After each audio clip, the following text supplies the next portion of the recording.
तो दोस्तों हो सकता है आप लोगों ने हमारी वीडियो को पहले कभी ना देखा हो, मगर आज आप लोग इस वीडियो को पूरा अंत तक जरूर देख लेना। इस वीडियो के अंदर मैं आप लोगों को बहुत सारी ऐसी बातें बताना चाहता हूं जो कि आज आप लोगों को नहीं सोशल मीडिया के ऊपर दिखाई देगी ज्यादातर, और बहुत सारे ऐसे यूट्यूब चैनल है जो इन चीजों को दिखाना ही नहीं चाहते। तो दोस्तों ऐसा मैं क्यों कह रहा हूँ वो आप लोग इस वीडियो को पूरा अंत तक देख लेना, सब कुछ समझ जाओगे।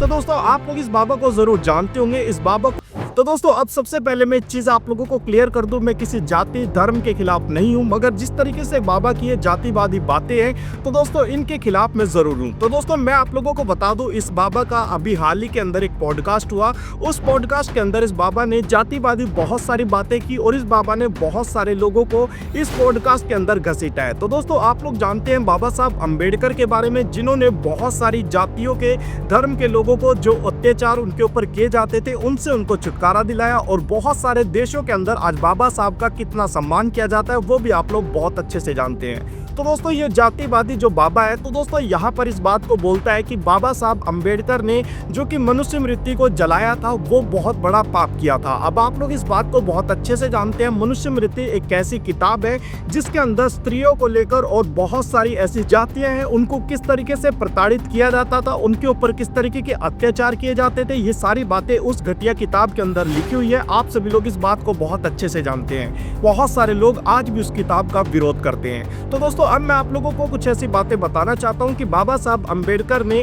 एक साल में उस किताब को जला दिया था। आप लोग इस बात को भी बहुत अच्छे से जानते होंगे, मगर इस बाबा का क्रोध आज बाबा साहब अम्बेडकर के ऊपर भड़क गया। तो दोस्तों ये बाबा इस बात को यहाँ पर कहता है, जब पॉडकास्ट के अंदर इससे सवाल पूछा गया अम्बेडकर के बारे में, तो बाबा यहाँ पर कहता है कि बाबा साहब अम्बेडकर को संस्कृत का ज्ञान नहीं था, इसलिए वो राजनीति के अंदर उनको दंड भोगना पड़ा, उन्होंने मनुष्य मृत्यु को जला दिया था। और गुरुदेव अंबेडकर जी को लेकर आपने एक इंटरव्यू में कह दिया कि उनको भाषाओं का ज्ञान नहीं था, मनुस्मृति पे। अब भाषा नहीं कर रहा हूँ जी, उनको संस्कृत भाषा का ज्ञान नहीं था। उनके चाहने वाले कह रहे हैं कि नौ भाषाओं का ज्ञान था जिसमें संस्कृत भी थी। बिल्कुल नहीं थी। यदि संस्कृत नहीं होती जी, तो मनुस्मृति को जलाने का वो पाप न करते, और उसी को उन्हें दंड भोगना पड़ा राजनीति में। मैं फिर कह रहा हूँ जी, मनुस्मृति का कोई भी श्लोक जी, राष्ट्र विरोधी नहीं है। तो दोस्तों एक बात आप लोग जरूर सोचिए, 32 डिग्रियां थी, उनमें से कई पीएचडी डिग्री थी जो कि आज बहुत सारे लोग नहीं ले पाते। तो दोस्तों बाबा साहब के पास जब इतनी सारी भाषाओं का ज्ञान था और इतनी सारी डिग्रियां उन्होंने ले ली थी, तो दोस्तों क्या बाबा साहब अम्बेडकर संस्कृत को नहीं पढ़ सकते थे? क्या उनके पास संस्कृत की डिग्री नहीं होती? मगर ऐसा क्यों हुआ वो भी आप लोगों को बता देता हूँ। तो दोस्तों आप सभी लोग इस बात को बहुत अच्छे से जानते हैं, जब हमारे देश के अंदर जातिवाद बहुत ज्यादा चरम सीमा के ऊपर था, तो दोस्तों उस वक्त पर जो नीची जाति के लोग जिनको बताया जाता था एससी कास्ट के लोग, तो दोस्तों उनके साथ किस तरीके का व्यवहार किया जाता था आप लोग बहुत अच्छे से जानते हैं। उन लोगों को जब पीने का पानी नहीं पीने दिया जाता था, उन लोगों को पढ़ने का अधिकार नहीं था, तो दोस्तों क्या उस वक्त पर बाबा साहब अम्बेडकर को ये लोग संस्कृत पढ़ने देते? बिल्कुल भी नहीं। और ऐसा ही हुआ था। तो दोस्तों बाबा साहब अम्बेडकर भी संस्कृत पढ़ना चाहते थे, मगर ऐसे ही जातिवादी लोगों ने बाबा साहब अम्बेडकर को संस्कृत पढ़ने नहीं दिया, और उसके बावजूद बाबा साहब अम्बेडकर ने बहुत सारी जातियों के ऊपर जो अत्याचार हो रहे थे उनको लेकर एक मुहिम चलाई, और आप लोगों ने देखा कि किस तरीके से उन्होंने इतनी सारी डिग्रियों का ज्ञान लिया, और इतनी सारी डिग्री के अंदर उन्होंने पीएचडी भी की, और बाहर देश के अंदर जा जाकर उन्होंने पढ़ाइयाँ की। मगर ये बाबा जो यहाँ पर बैठकर इस बात को बोलता है कि बाबा साहब अम्बेडकर को ज्ञान नहीं था, इसलिए उन्होंने यहाँ पर राजनीति के अंदर उनको दंड भोगना पड़ा। यदि संस्कृत नहीं होती जी, तो मनुस्मृति को जलाने का वो पाप न करते, और उसी को उन्हें दंड भोगना पड़ा राजनीति में। तो एक ऐसी किताब जिसके अंदर ये चीजें लिखी गई हो कि किसको किस तरीके से प्रताड़ित करना है, किसके ऊपर कैसे अत्याचार करने हैं, स्त्रियों को पढ़ने लिखने का अधिकार नहीं था, जो आज हमारे देश के अंदर एससी कास्ट के, शेड्यूल कास्ट के लोग हैं, जो दलित लोग हैं, तो दोस्तों उनके ऊपर किस तरीके से अत्याचार किए जाते थे, ये सारी बातें उस किताब के अंदर लिखी हुई है। और ये बाबा इस किताब को बोलता है कि वो तो एक बहुत अच्छी किताब है, ऐसा तो कुछ लिखा ही नहीं है। तो दोस्तों आप लोग इस बात को बहुत अच्छे से जानते हैं। अब बात करते हैं प्रेमानंद महाराज की। तो दोस्तों जब यहाँ पर इस पॉडकास्ट के अंदर इस बाबा से पूछा गया प्रेमानंद महाराज के बारे में, तो दोस्तों यहाँ पर इस बाबा ने उसको भी मना कर दिया कि प्रेमानंद महाराज भी इतने ज्ञानी नहीं है। क्यों? क्योंकि उनको संस्कृत का ज्ञान नहीं है। चमत्कार है जी, मैं चैलेंज करता हूँ प्रेमानंद जी, एक अक्षर मेरे सामने संस्कृत बोलकर दिखा दें बस, या मेरे कहे हुए संस्कृत श्लोकों का अर्थ समझा दें, मैं आज खुल कर रहा हूँ। जी, वो तो मेरे बालक के समान है जी अवस्था में भी। शास्त्र जिसको आए वही चमत्कार है। किडनी ना उनको डायलिसिस तो होता रहता उनका, जी डायलिसिस के पर वो जी रहे हैं, जीने दीजिए। Let him do which he wants. तो दोस्तों अब मुझे एक बात बताइए, जिसने संस्कृत पढ़ी है उसने ऐसा क्या कर लिया जो दूसरे ने नहीं किया जिसने संस्कृत नहीं पढ़ी। हालांकि आप लोग जानते हैं प्रेमानंद महाराज, जो कि बहुत सारे लोग उनको फॉलो करते हैं, बहुत सारे लोग उनकी वीडियोस देखते हैं और दोस्तों वो बहुत अच्छे से लोगों को समझाते हैं, बहुत अच्छी अच्छी बातें लोगों को बताते हैं। मगर जिस तरीके से ये जातिवादी बाबा यहाँ पर बैठकर इस बात को बोलता है कि बाबा साहब अम्बेडकर ने पाप किया था उस मनुष्य मृत्यु को जलाकर, तो दोस्तों यहाँ पर जिस तरीके से प्रेमानंद महाराज को ये व्यक्ति इस वजह से बोलता है कि प्रेमानंद महाराज को संस्कृत का ज्ञान नहीं है, अगर मैं उससे पूछ लूं तो संस्कृत के ज्ञान के बारे में मुझे बता दे। तो बाबा से मैं एक बात और पूछना चाहता हूं, आपको तो संस्कृत का ज्ञान है, आप तो संस्कृत के बहुत बड़े महारथी लगते हैं, मगर जो आज हमारे देश के अंदर या कि पूरी धरती की मैं बात करूं तो दोस्तों बड़ी बड़ी चीजें जो भी हैं आज हम देखते हैं, जैसे सोशल मीडिया, आज मैं आप लोगों से इस कैमरे के थ्रू बात कर पा रहा हूँ, इस माइक के थ्रू बात कर पा रहा हूँ, तो दोस्तों ये सारी चीजें तो अंग्रेजों की दी हुई है। अंग्रेजों ने इन सब चीजों के ऊपर काम किया, इन सब चीजों की रिसर्च करी, मगर आप लोगों ने तो संस्कृत पढ़ी थी, आप लोगों ने तो कुछ भी ऐसा ढूंढ कर नहीं दिया। संस्कृत पढ़ने वाले इस बाबा ने ऐसा क्या कर दिया जो अंबेडकर साहब नहीं कर पाए। आप लोग जानते हैं अंबेडकर साहब ने जो इतनी सारी जातियों को दबाया गया था उनको बाहर निकाला। बहुत सारे ऐसे लोग थे जिनकी आवाज को बाबा साहब अंबेडकर ने उठाया, मगर ये जो जातिवादी बाबा यहाँ पर बैठा हुआ है ये इस बात को बोलता है कि संस्कृत नहीं पढ़ी थी इसलिए वो ज्ञानी नहीं थे। आप लोगों के पास तो संस्कृत का ज्ञान था, मगर आपने तो फोन का निर्माण नहीं किया, आपने ना ही माइक बनाया, ना ही सेल फोन बनाया, ना ही सोशल मीडिया बनाया, आपने तो ऐसा कुछ भी नहीं किया जिससे मैं आप लोगों को ज्ञानी मानूं। मगर ये बाबा तो अपने आप को ज्ञानी मान चुके हैं और ये बाबा साहब अंबेडकर के ऊपर सवाल उठाते हैं। और मैं एक बात आप लोगों को और बताना चाहता हूँ, ये बाबा सिर्फ बाबा साहब अंबेडकर के खिलाफ नहीं है, ये बाबा तो खिलाफ है गांधी के भी। आप लोग जानते हैं 1947 में जब हमें आज़ादी मिली, ये बाबा का कहना है कि 1947 में जो देश का बंटवारा हुआ था वो गांधी की वजह से हुआ था। तो दोस्तों अब बाबा को कितना ही ज्ञान हो गया संस्कृत पढ़कर, मुझे कमेंट बॉक्स में आप लोग जरूर बता देना। गांधी जी को लेकर जो उनका विचार था भगवान प्रभु श्री राम को लेकर, उससे आप सहमत हैं गुरुदेव?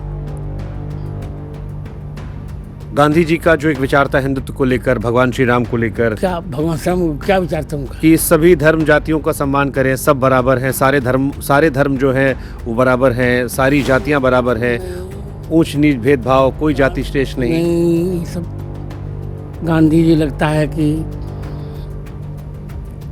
अब क्या बताऊं, बड़े लोग कुछ ऐसी गलती कर देते हैं। गांधी जी के ही कारण देश का विभाजन हुआ। गांधी जी जवाहर पर बहुत प्रेम करते थे, जवाहरलाल पर जी, और उनकी गलतियों को घूंट कर पी जाते थे।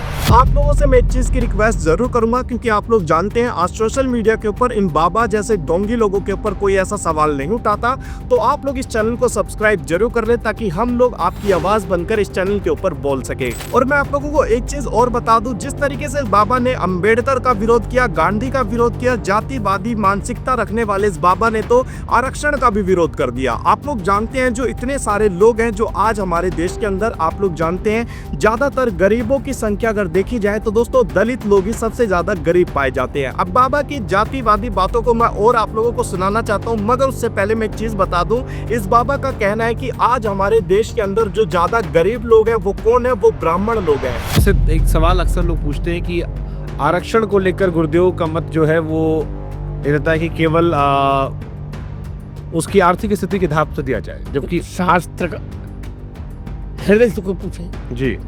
प्रतिभा की दौड़ में आरक्षण क्यों? जी एक ब्राह्मण बालक ने मनुश्रम करके जी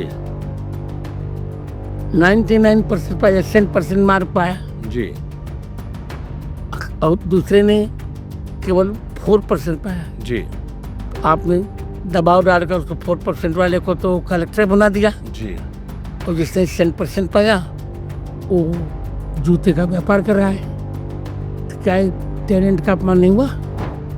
और आरक्षण की नीति संविधान में को 30 वर्ष के लिए की गई थी जी, वोट बैंक के लिए सब लोग आरक्षण बढ़ाते जा रहे हैं। हम कहते हैं हवेली बना के बढ़ा, जी, करोड़ों का मालिक शेड्यूल कास्ट है जी तो उसको तुमने आरक्षित कर डाला।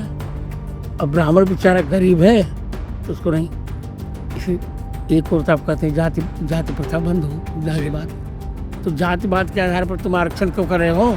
तो दोस्तों अब आप लोगों ने इस बाबा की बात को सुना, ये बाबा कितना ज्यादा आरक्षण का विरोध कर रहे हैं। अब मैं आप लोगों को सबसे पहले एक चीज समझाता हूँ, आप लोग इसे बड़े ध्यान से सुनिएगा। तो दोस्तों आप लोग जानते हैं जब हमारे देश के अंदर जातिवाद लोगों के साथ किया जाता था, ना ही उनको पढ़ने लिखने का अधिकार था, ना ही उनके पास कोई जमीन थी, ना ही जायदाद थी, ना ही वो उनके पास ऐसा कुछ था कि वो बहुत ज्यादा अमीर हो सके।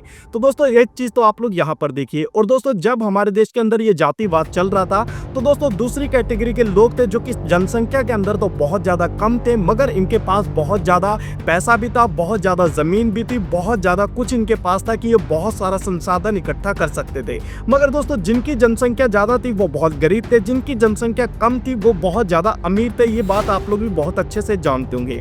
अब दूसरी बात हम करते हैं। तो दोस्तों आप लोग ये बात भी जानते हैं जब हमारे देश को आजादी मिली, जो जनसंख्या के अंदर ज्यादा थे, जो दलित लोग थे, तो दोस्तों वो तो उनके पास ना ही पैसा था, ना ही उनके पास कोई ऐसी जायदाद थी, ना ही उनके पास धन था, कुछ भी इनके पास नहीं था। ये बहुत ही ज्यादा गरीब तबके के लोग हैं। और दोस्तों दूसरी जो कैटेगरी है जो कि जनसंख्या में तो कम है मगर इनके पास पैसा बहुत ज्यादा है, इनके पास जमीन जायदाद बहुत ज्यादा है, आप लोग जानते भी होंगे। और आज आप लोग देखते हैं हमारे देश के अगर आप लोग घूमेंगे तो दोस्तों हमारे देश के अंदर बहुत सारे ऐसे लोग हैं जो कि जर्नल कैटेगरी के अंदर आते हैं, स्वर्ण कैटेगरी के अंदर आते हैं। तो दोस्तों उन लोगों के पास किले के हिसाब से जमीन मिलती है। तो दोस्तों उस वक्त पर जब हमारे देश के दलित लोगों के पास धन रखने का अधिकार नहीं था, संपत्ति रखने का अधिकार नहीं था, तो दोस्तों वो सारी चीजें शिफ्ट हो गई किनके पास, इन स्वर्ण कैटेगरी के लोगों के पास। और उसी तरीके से आज भी आप लोग देख रहे हैं जो दलित कैटेगरी के लोग हैं वो बहुत ज्यादा गरीब पाए जाते हैं, ना ही इनके पास संपत्ति देखने को मिलती है, ना ही इनके पास पैसा देखने को मिलता है। अब बात करते हैं आज के समय की कि आखिर ये जो दलित लोग हैं जो इनसे आरक्षण छीनने की बात की जा रही है कि इन लोगों से आरक्षण छीन लिया जाए।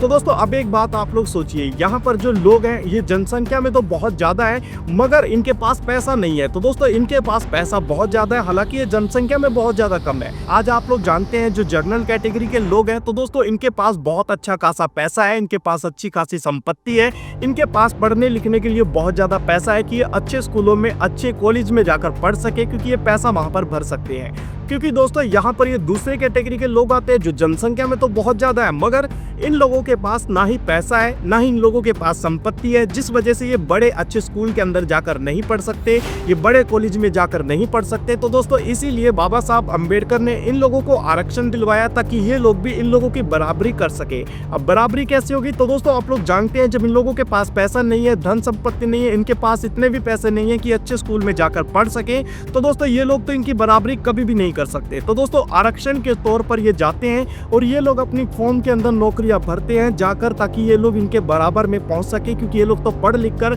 अच्छा खासा पैसा लगाकर वहां पर पहुंच जाते हैं जहां तक ये कभी भी नहीं पहुंच सकते। अगर इनसे आरक्षण भी छीन लिया जाएगा तो दोस्तों ये लोग कभी भी ऊपर नहीं पहुंच पाएंगे। आप लोग ये बात बहुत अच्छे से जानते होंगे अगर आप लोग इन चीजों को समझते होंगे। मगर दोस्तों जिस तरीके से ये जातिवादी बाबा यहाँ पर बैठकर इस लोगों को दबाया, अब आप लोग इन सारी बातों को देखकर भी क्या सोचते हैं मुझे कमेंट बॉक्स में जरूर बता देना। और इस वीडियो को लाइक और चैनल को सब्सक्राइब जरूर करना, क्योंकि ऐसे ही लोग होते हैं जो हमारे जैसे चैनल्स को दबाते हैं। तो दोस्तों आप लोग इस चीज का सपोर्ट बने, आप लोग इस चैनल को सपोर्ट करें ताकि ऐसे ही लोगों के ऊपर बहुत सारी बातें हम लोग उठा सकें।